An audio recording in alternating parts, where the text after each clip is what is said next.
He swore he never would. Not him. Not Peter. Just hours earlier, he had meant every word.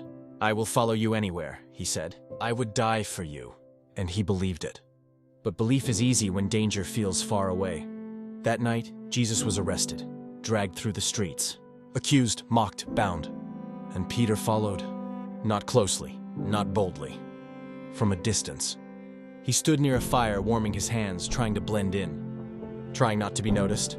Then someone looked at him and said, "You were with him." Peter froze. Fear rose in his chest, the kind that tightens your throat and clouds your mind. And suddenly, the promise he made felt heavy. Danger felt real. "I don't know him," Peter said. Once, then again. "I don't know what you're talking about." And a third time, louder now, desperate. "I swear I don't know the man." And then, a rooster crowed. In that moment, Peter remembered.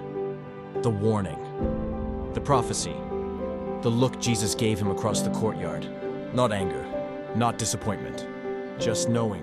And Peter broke. He didn't storm away in defiance. He didn't make excuses. He wept. Because failure hurts the most when it's personal. When it's your own voice you don't recognize. When you become the person you promised you'd never be. Maybe you know that feeling. You meant to be strong. You meant to be faithful. You meant to do better. But fear won. Pressure won. Weakness won. And now you wonder if that moment defines you. But here's the part of the story that changes everything. Peter's denial was not the end.